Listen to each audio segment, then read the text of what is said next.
Can you be good without God? Let's find out. Absolutely astounding. There you have it. Undeniable proof that you can be good without believing in God. But wait, the question isn't, can you be good without believing in God? The question is, can you be good without God?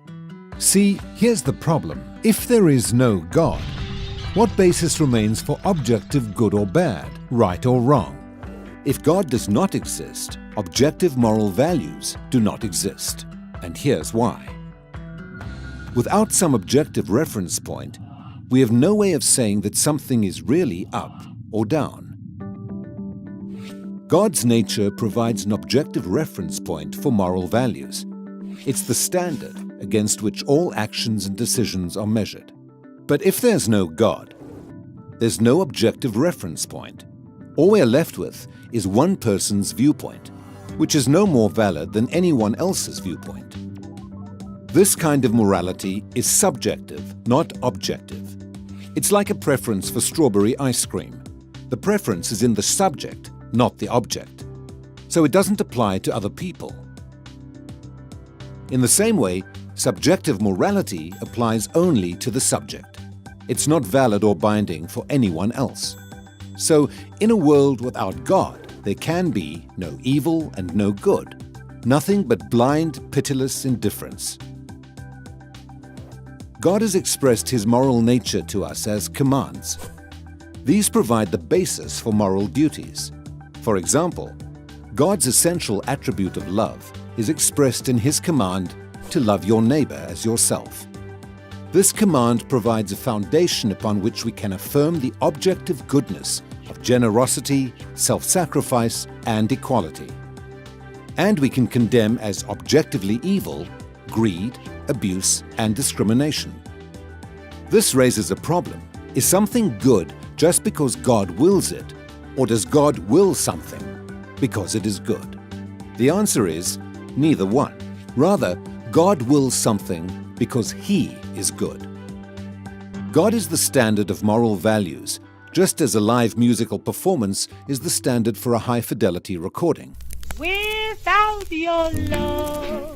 The more a recording sounds like the original, the better it is.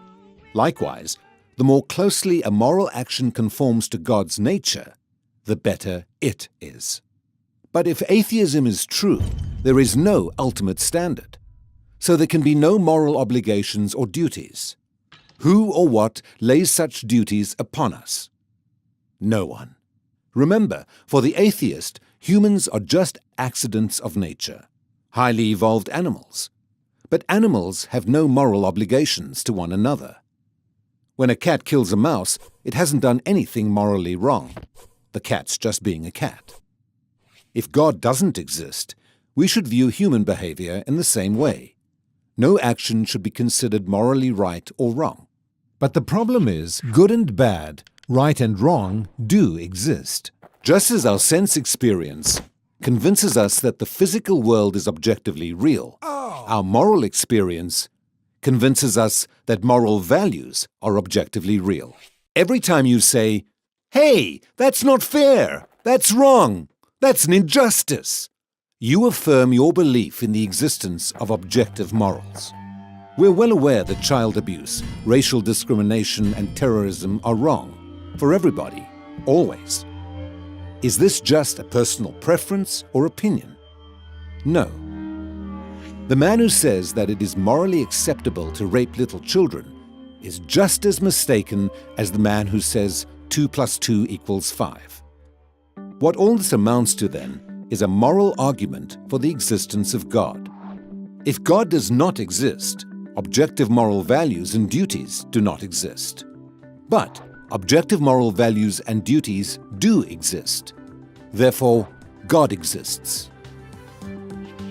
Atheism fails to provide a foundation for the moral reality every one of us experiences every day. In fact, the existence of objective morality points us directly to the existence of God.